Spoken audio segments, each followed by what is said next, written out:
Alright, what's going on, guys? Berserk episode 5 of the Memorial Edition. Let's get right into this. And you're probably noticing right off the bat, I'm pretty excited for this episode. That's because we're finally getting some new scenes here. 9 whole minutes of new scenes, actually. The Campfire of Dreams is in this episode. And yeah, let's get right into it. Now, we pick up where we left off in the last episode. Guts is fighting Adon's men while pondering Griffith's words about what it means to be a true friend. Now, if you remember from the last episode, Casca is telling Griffith that Guts is all by himself and they need to go help him. So the Band of the Hawk eventually finds Guts and he's leaning up against a tree. Now, he's not moving at first, they're not really sure if he's alive or dead, but it turns out he's still living. He's just extremely tired and extremely wounded at the moment. But that being said, they're very happy that he's still alive, and they celebrate the fact that he's the 100-man slayer. Now, in the movie, we immediately go to the battle at Doldry Castle, but this is where we have our first divergence with the Memorial Edition. So instead of going to Doldry Castle, we go to the Campfire of Dreams. We see Casca sitting by a fire with her comrades, and one of them mentions how it's a shame that Griffith left off for the War Council and didn't spend more time with Casca since,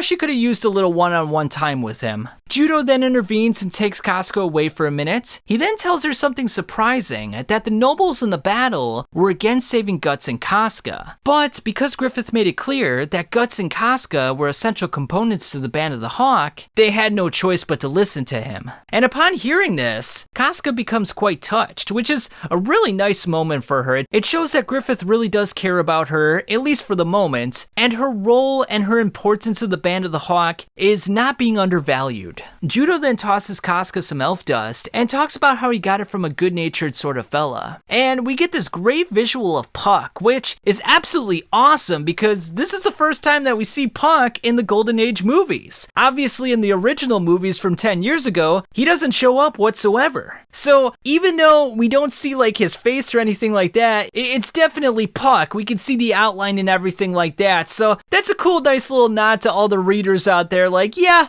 we're thinking of you guys. We're gonna put Puck in the movie just for a little bit, just to kind of show you a little bit of love. So I definitely appreciate that, and it's such an awesome moment. Upon getting the elf dust, Casca kind of finds it hard to believe that Judo actually got this from an elf. But he's like, well, you can believe me or not, but it is what it is. And, it's good for healing wounds and such. Now, Casca makes her way to Guts, and we have a couple gorgeous scenes of the sky and Guts and Casca here. Really nice animation. I know a lot of it's still shots, but it's still really nice to look at. It just kind of makes me a little bit, down in the dumps. Like, I love these scenes and everything, but I just wish there was more of them. Like, could we have got more of this in episodes 1, 2, 3, and 4? Like, could they have added a couple extra minutes here and there? And then by the end of the 10 or 11 episodes, like, we'd have like a good chunk of time that's like new material instead of this like 1 9-minute clip and possibly that's it. So it's both a blessing and a curse in a way. It's like, yes, we got some great material, but at the same time, it leaves you wanting some more. Now, Guts says the reason that he's not by the others is that he's feeling a little hot at the moment, and he likes the cool air on his body. Casca then spreads some of the elf dust on Guts, and the swordsman notices that the pain from his wounds are subsiding. Guts then states it doesn't matter how many men he fights, because what Casca and Griffith are trying to achieve is much greater than that. He mentions how his second-in-command, Gaston, wants to open a clothing shop in Windham, and each one of his men in the Band of the Hawk has a dream, a small fire if you will. And each one of those fires has been thrown into the giant inferno that is Griffith. Unfortunately for Guts, though, he doesn't have a dream. He hasn't really found his fire yet. He hasn't found that passion. He just simply swings the sword because it basically means that he gets to live another day. And in a way, he simply came along to warm himself by the fire, but he's not going to be staying permanently. Now, upon hearing all of this, Casca realizes that Guts is thinking about leaving the Band of the Hawk. And this is the first time that we really find out that Casca has some feelings for Guts. Now, when I say feelings, I'm not alluding to like romantic feelings or anything like that. Just feelings of camaraderie and friendship. Like,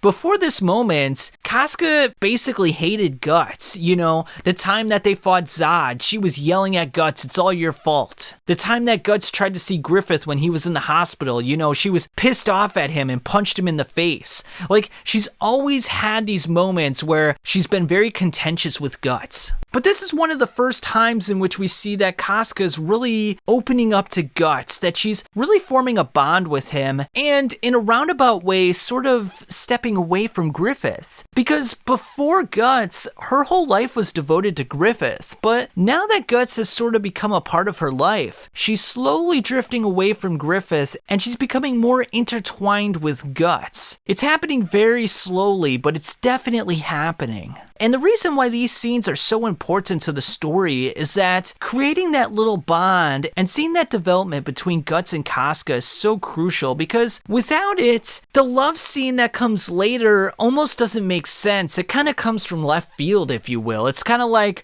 well, where'd that come from? Where'd these feelings dwell from? How did they form this bond? Why are they giving in to these passions right now? But now that you see this little scene here, you can kind of understand, like, oh, okay, like, her and Guts are really bonding here. Like, they're having a nice conversation, maybe more of a conversation than her and Griffith ever had. Like, everything with Griffith is about the army and business. But with Guts, you know, they're talking about dreams, and they're talking about what they're going to be doing with their life, which is a very personal topic. So yeah, I really appreciate these 9 minutes. Absolutely fantastic. The animation was on point. If I did have one critique, when Guts is leaving, he stands up from the rock and he's walking away from Casca, and the way he's walking is very slow, and it almost looks mechanical. It doesn't even look like he's walking. It almost looks like he's drifting away. It looks like they kind of cut corners with the animation there, and it was really noticeable the first time I watched it, and then I went back and watched it again. I was like, oh yeah,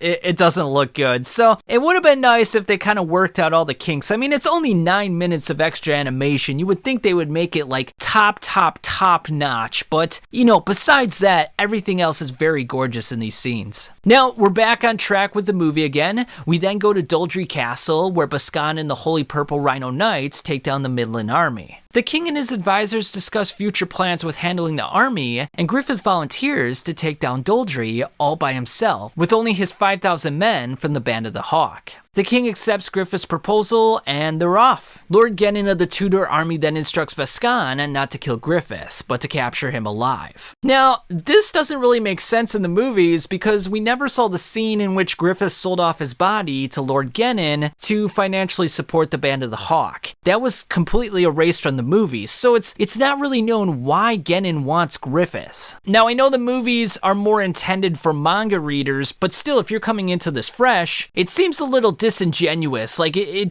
doesn't really cohesively make sense within the story. Like, it would have been nice if they added that extra context, but, you know, it is what it is. Now, the battle between the Band of the Hawk and the Purple Rhino Knights is about to start, but many of the soldiers of the Band of the Hawk are a little bit leery. They're a little bit scared. But Guts tells them to have faith in Griffith. Griffith then decides to lead the vanguard in a very surprising move to Bascan. And because of their swiftness, they're able to punch a hole through the Tudor army. Now, Bascan doesn't look too worried about it, and in response, he decides to activate his heavy cavalry and tells his archers to be at the ready. And that's it for episode 5, guys. Again, a great 9 minutes of the Campfire of Dreams. I wish we had more of this in the future episodes. It doesn't sound like we're getting it, but, you know, we can always be optimistic. Tell me what you guys thought of this episode. Tell me what you thought of the Campfire of Dreams. Subscribe if you haven't already, and I'll catch you guys on the flip side.